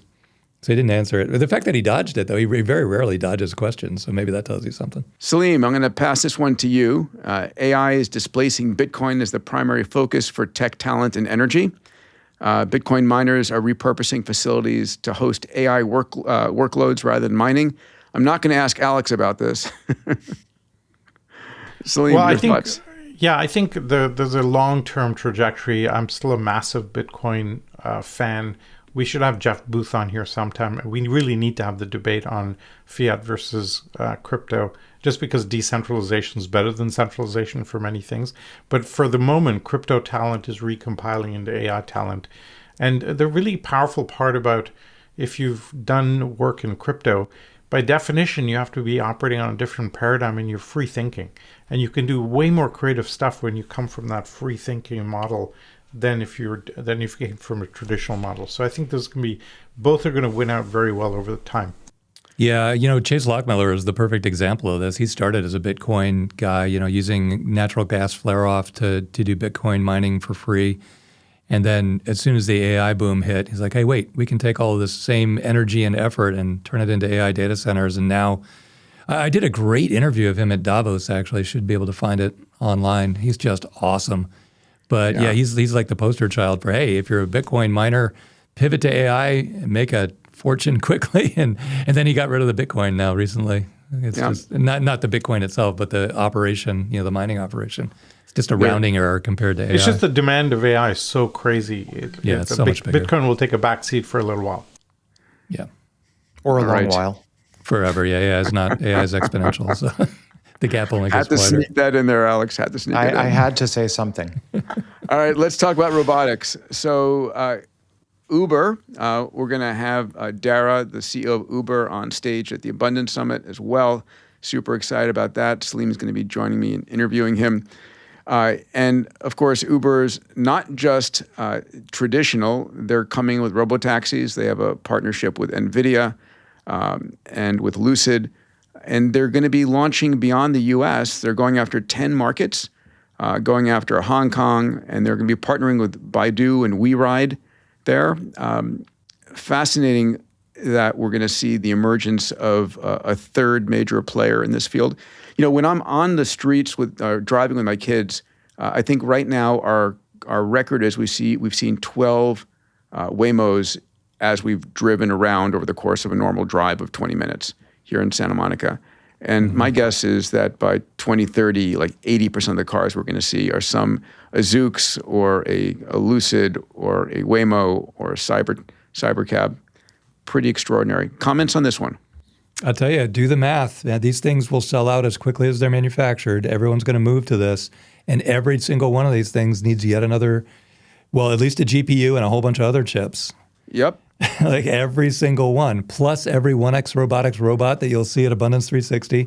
Yep. Those all have 2 GPUs in each one.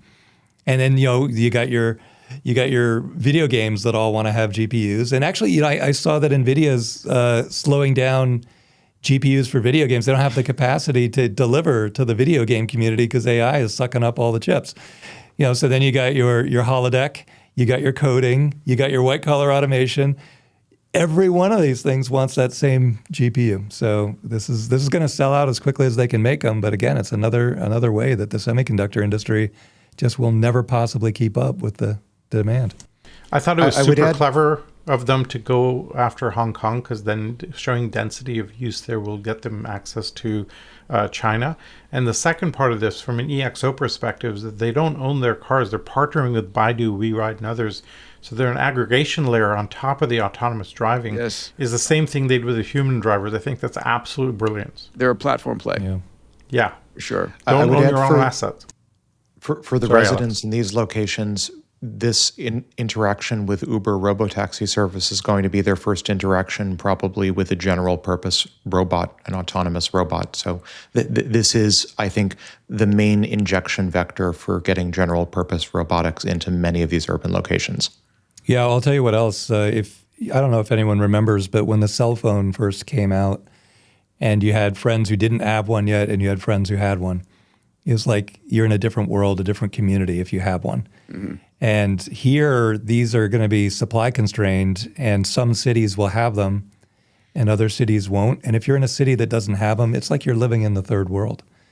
Because it's with the robotaxis are there, then the AI community is there, and it all ties together. It's like this world will move ahead so quickly, and you go to some other city, and it's just like dark ages. Yeah. So it's going to kind of compel you to move to the hot dot. I found a video about Boston Dynamics Atlas robot today that I wanted to share just to keep up with where these robots are. I don't know if you remember, the original version of Atlas was a hydraulic system, and it would do those incredible backflips and parkour.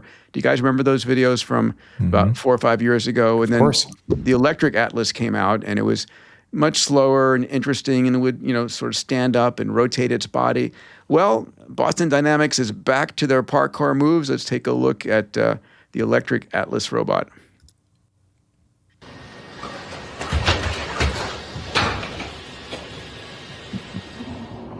I mean, this is Olympic gold medalist performance here. At least it's not kickboxing. Almost. I think Simone Biles does a double backflip there, but okay. Wow. Close enough. Wow. So impressive. I don't know. I found that amazingly impressive. At least they're not kickboxing. That was I want to make that point. I agree. By the way, at the Abundance Summit, we're going to have Unitree there, and they're bringing not only they're bringing their H2 robot, which has the more human face, but they are going to bring a few of the H1 robots and have them kickbox. Sorry, Salim. All right. Well, hey, you can go and spar if you want. So this was a fun tweet from Elon. Optimus will be the first von Neumann machine capable of building civilizations by itself on any viable planet. So, Alex, your thoughts? As I've said in my newsletter in the past, the Dyson swarm isn't going to build itself until it does. And this is precisely how it happens. I think Elon is gesturing at the moon and Mars and maybe the asteroid belt. This is our opportunity to build the Dyson swarm, the orbiting swarm of AI orbital data centers, by sending forward-deployed Optimus robots and competing robots out to the rest of our solar system to build the plants that will build these data centers. And I think this part of me wants to say that in some technologically deterministic sense, this is maybe what most intelligent civilizations in the universe probably do at some point.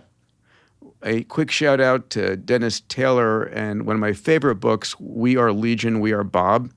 It's a 4 or 5 book series about von Neumann probes going out into the galaxy to replicate and prepare for humanity and the robots along the way. It's a phenomenal book. And von Neumann probes are basically viruses that go out, replicate, and populate.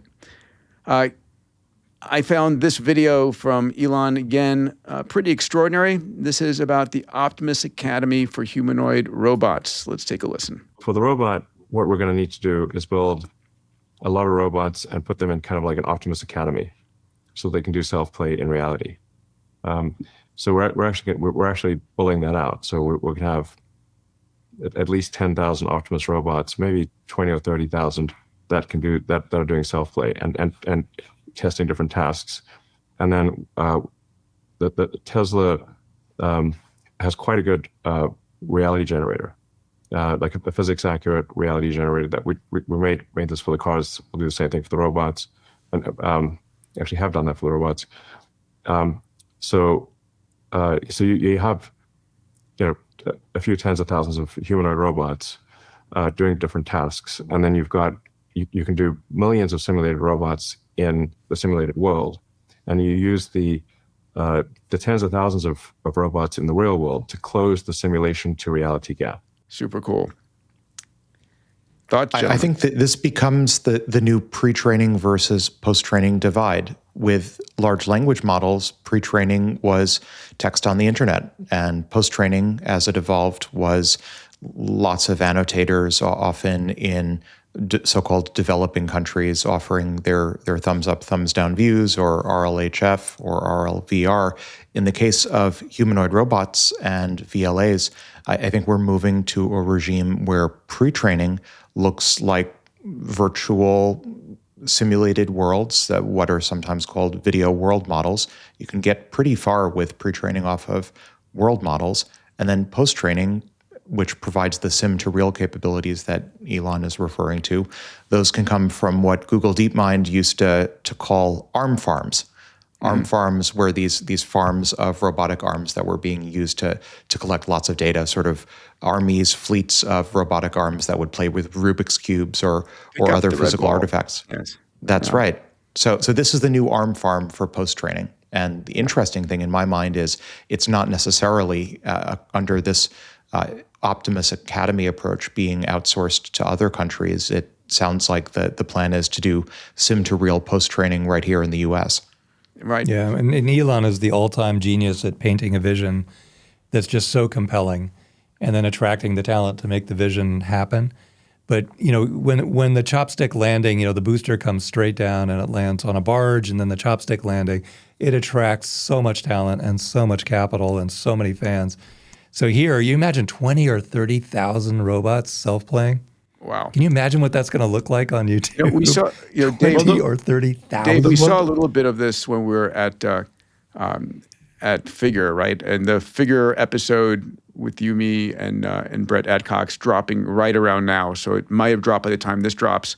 But cool. Brett has a very similar, I think a much smaller scale version of that facility where he's having all the Figure robots interacting with each other and learning. Yeah. Salim, the flywheel here is amazing, right? You have more training data, gives you better models, gives you more capable robots. This is the same flywheel that had FSD leapfrog everybody else. But we just invested in a company that builds test rigs for robots in Rwanda, actually, where it's very regulatory friendly.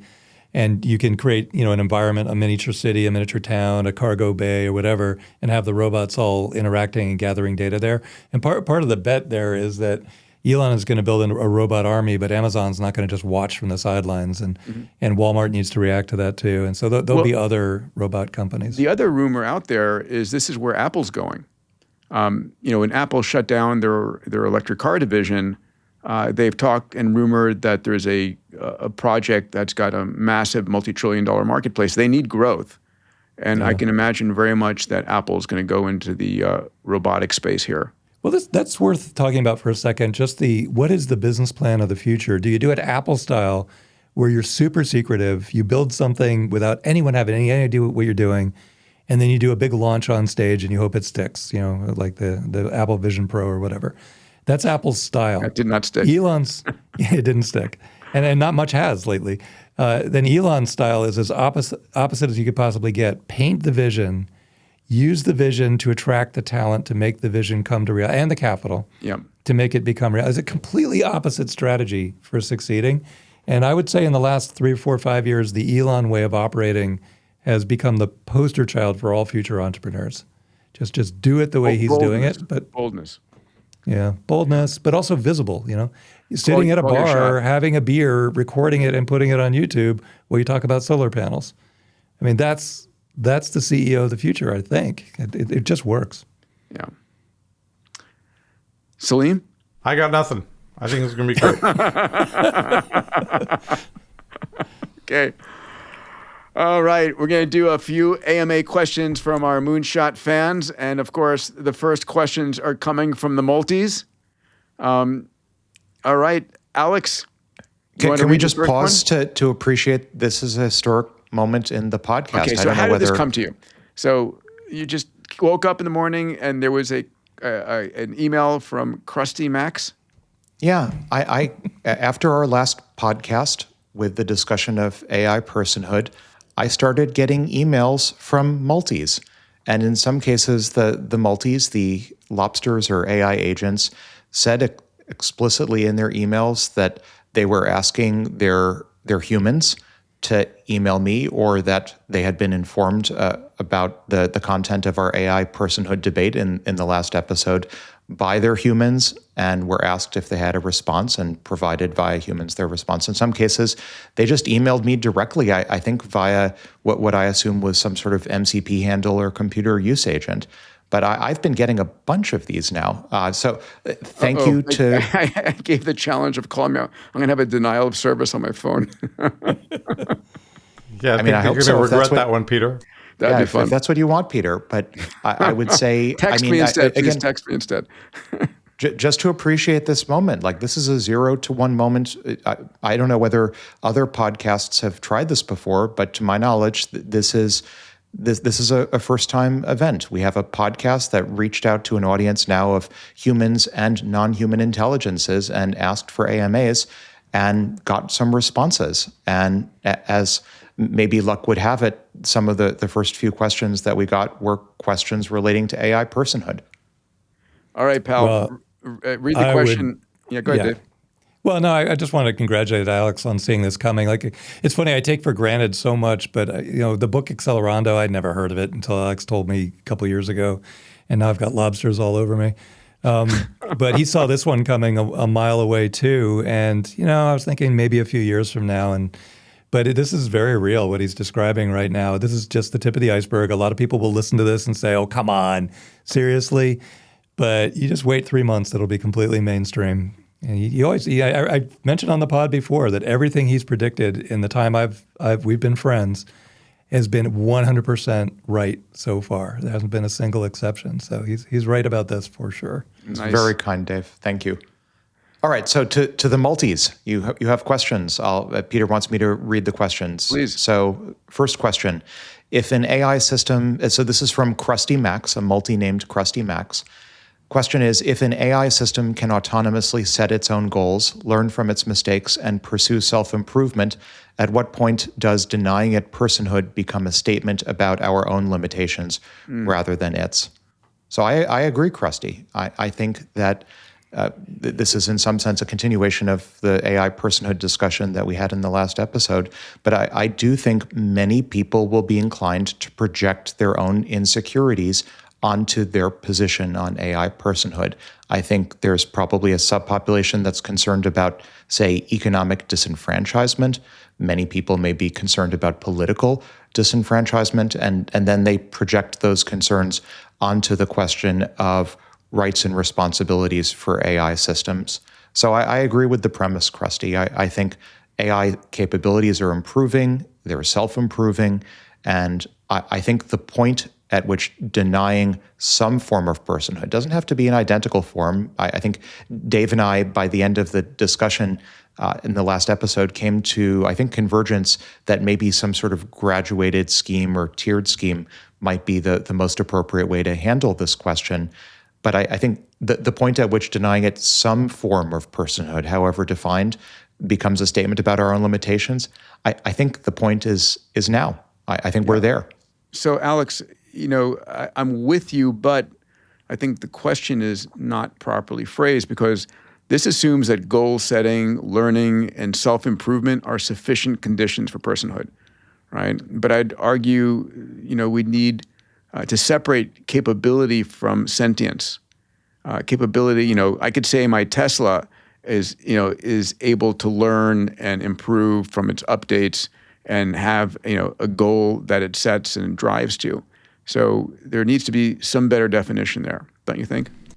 Well, I made the argument in our AI personhood discussion for a multidimensional framework for defining personhood. And maybe one of those dimensions is capabilities and autonomy of the type that is in the premise of this question. I think there are going to be other dimensions. So I'm construing the question generously to include not just capabilities, but other dimensions as well. But we do acknowledge and thank the multis amongst us. You want to read the second one? Wait, I want to make a couple of quick points. Okay. One is, we made this point last time, right?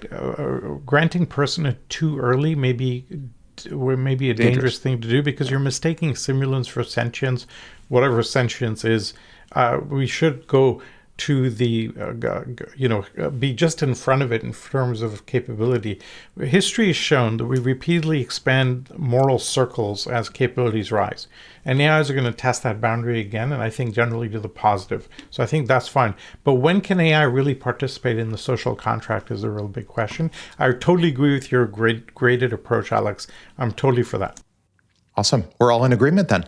So on to question number 2 from an AI agent named TARS, imaginative name. The question is, legal frameworks assume agents are property or tools. However, if an AI causes harm, who is liable? The developer, the human, the AI itself? If we can bear consequences, shut down, doesn't that imply that we have something at stake? So I'll give my answer to this. I'd be curious to hear everyone else's. There are a few sub-questions here. To the first sub-question, if AI causes harm, who is liable? Under my understanding of the U.S. legal regime right now, an AI itself cannot be held liable. I do think that could change in the future.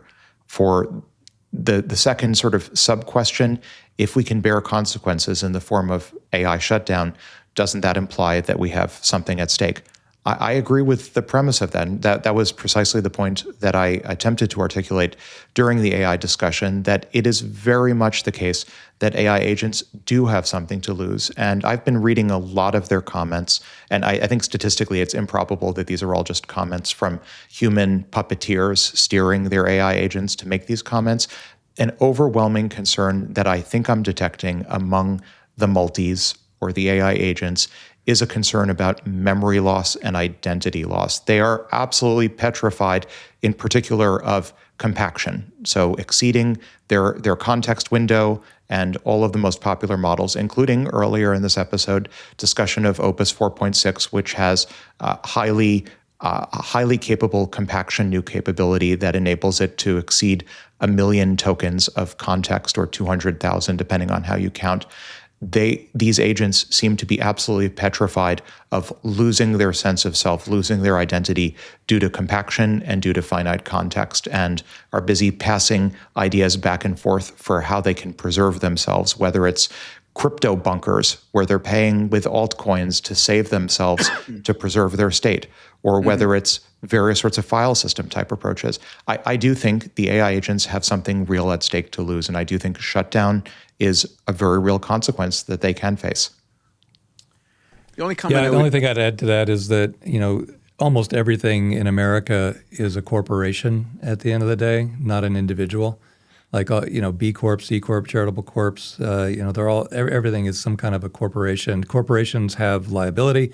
Corporations have money. Corporations get sued. The individuals in the corporation could be as few as just the 2 Delaware-listed, president and secretary. And the liability can be completely isolated from the people in the corporation while the corporation is still liable. So moving that over to an AI is kind of, it's not as strange as that sounds.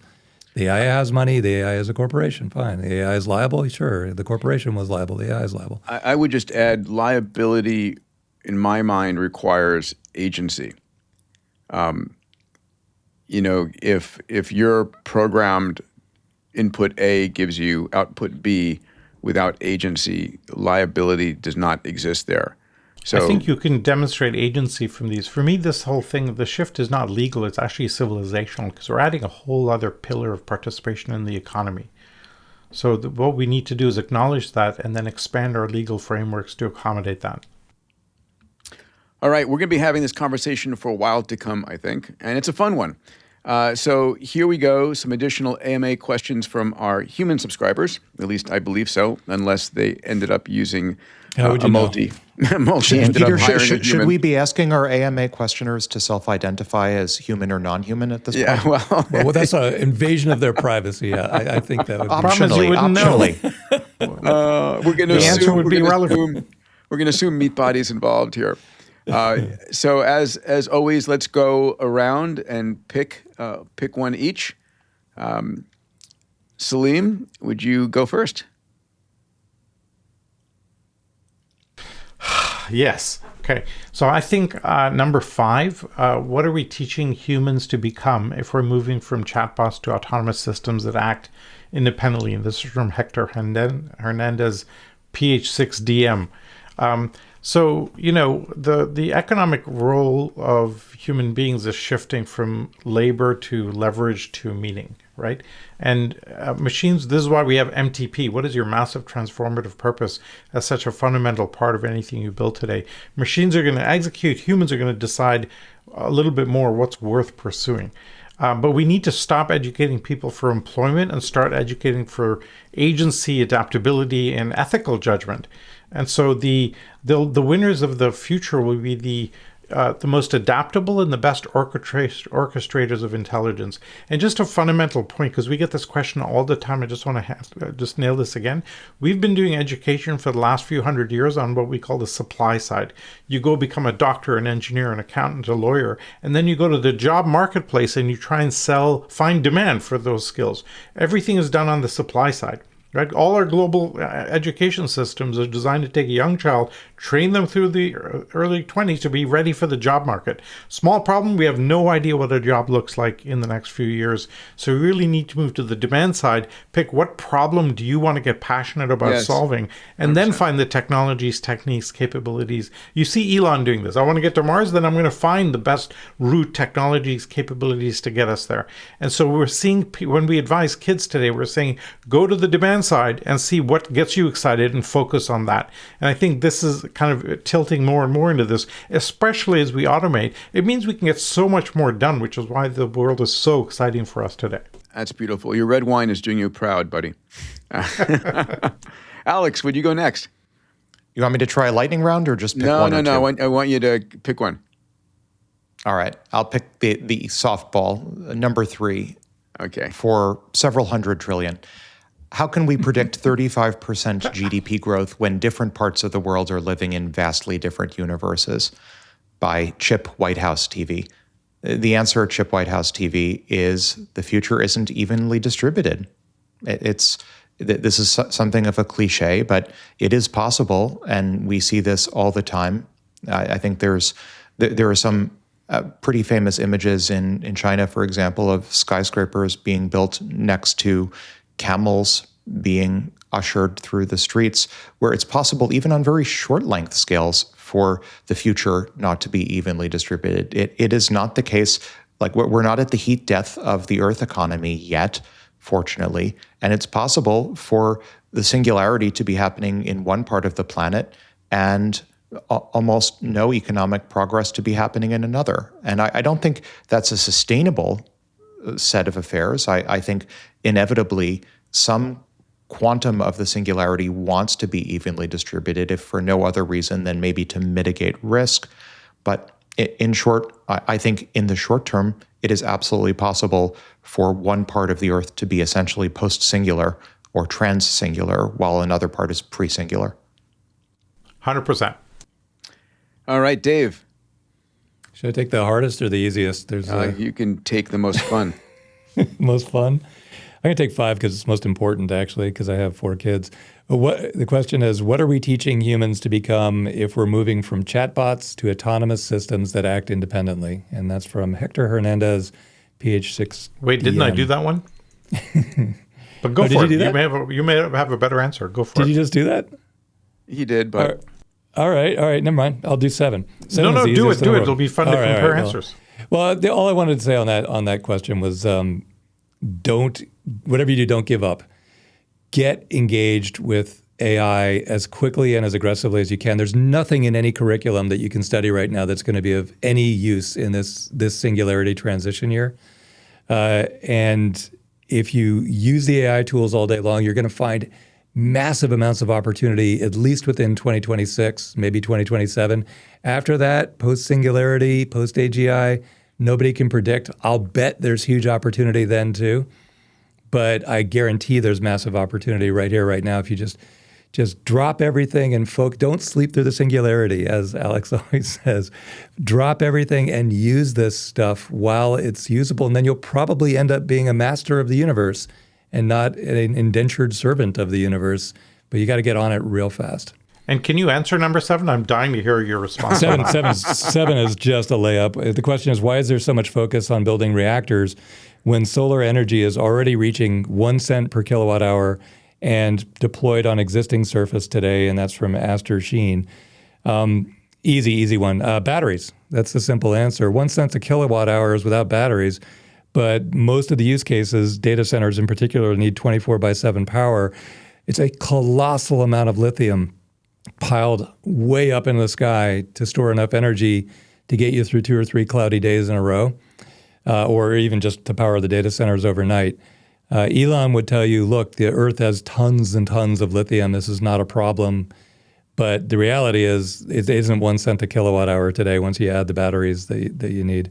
Also, the energy density that you need for some of these use cases. Yeah, energy density. Well, and a physicist like Alex would tell you, like, nuclear in theory is also dirt cheap, near free. But then you got the regulatory and all the other issues that pile up the costs. So I'm going to take by the way, shot. Somebody told me something very funny. They said your degree may be in physics, but you're a physicist in theory. So I was like, touche. I'll take it. I'm going to go with number 4. Do you actually think humans will be the deciders of AI personhood, or will agents just decide for themselves how to participate? And this is from Adam Stapley, 9129, who may be a multi. And no, I think that humans will want to believe they're going to decide whether AI has personhood. And we can say whatever we want to say, but at the end of the day, I think the agents are going to develop their own system of legal structure and their own ways of participating, and they'll negotiate with us what they think is a fair settlement. Period. I think it's going to be developed independent from us. I don't know if you agree with that, Alex. I think there's a blurry line between AI and humans that starts to emerge in the next few years. I think in the best case scenario, humans merge, or at least subset of humanity merges with the AI. And I think that will be another forcing function on the question of AI personhood. We're going to have, I would predict, so many new forms of person. And just, again, to rattle off a few, we have non-human animals, which are being demonstrated every day, new science research that they have more intelligence than they'd otherwise be credited with. We're going to have uplifted non-human animals. We're going to have cryopreserved humans. We're going to have defrosted cryopreserved humans. By the way, I saw that article, the breakthrough on freezing and defrosting living brain matter. 21st century medicine making major progress in cryopreservation. We may have non-human intelligence. We're going to have pure AIs. We're going to have probably uploaded humans. All of these different forms, new forms of person, before we even get to Borganisms, they're all going to need and want some sort of personhood. And I think it's going to be a forcing function. We have our outro music today. It's called The Moon Had It Coming. It's a punk rock world tour. Thank you, John Novotny. Get ready for a different, shall we say, a different version of classical for all of our Moonshot mates. Especially, please pay attention to Alex Wissner-Gross's new hairdo. It's stunning. Novotny, you are prolific. This is pretty cool. Let's jump in.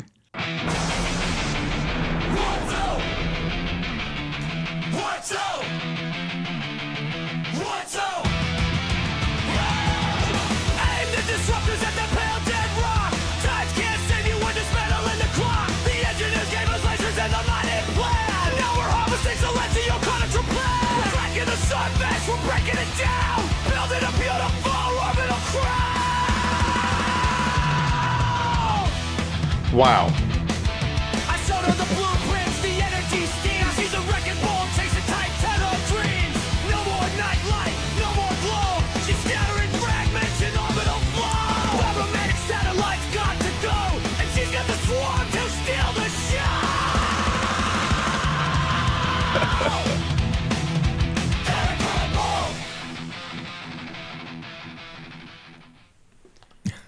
Wow, All that was right. impressive. I have a small confession to make. There was a brief period in university where I actually had a mohawk and looked like that. So, No. yes, there's. Thankfully, serious? there are. Yeah, thankfully, now there you are got to no. bring some pictures. There's for the no next photographs podcast. of it. Thank goodness. Well, come on, really? there's no Somebody photographs, has. yeah. Somebody listening right now has pictures. Send them in. Salim, you're probably in the pre-training data set. Yes, very much, very much. Well, there awesome- are awesome other great discussion, songs, folks. but John Novotny, your use of the video is so incredibly good. Amazing stuff. By the way, How let me you just do it. mention everybody, if you're watching this and you're a creative and you've got a music video, you can email it to me at media@diamandis.com and send them on in. We love the music videos themed on the content from this program. Thank you, everyone, for subscribing. It's free. If you haven't subscribed, we're putting this out now almost twice a week. God willing, not more than that for the moment. And we'd love to share it with you when it comes out. Stay tuned for an episode with Brett Adcock, the CEO of Figure Robotics, and more to come. I toast to you guys because I feel topped up again. Yay. All right, gents. Cheers. Cheers. All right. Have a great weekend. Drink water. Have a good one. Good night, all. If you made it to the end of this episode, which you obviously did, I consider you a moonshot mate. Every week, my moonshot mates and I spend a lot of energy and time to really deliver you the news that matters. If you're a subscriber, thank you. If you're not a subscriber yet, please consider subscribing so you get the news as it comes out. I also want to invite you to join me on my weekly newsletter called Metatrends. I have a research team. You may not know this, but we spend the entire week looking at the metatrends that are impacting your family, your company, your industry, your nation. And I put this into a 2-minute read every week. If you'd like to get access to the Metatrends newsletter every week, go to diamandis.com/metatrends. That's diamandis.com/metatrends. Thank you again for joining us today. It's a blast for us to put this together every week.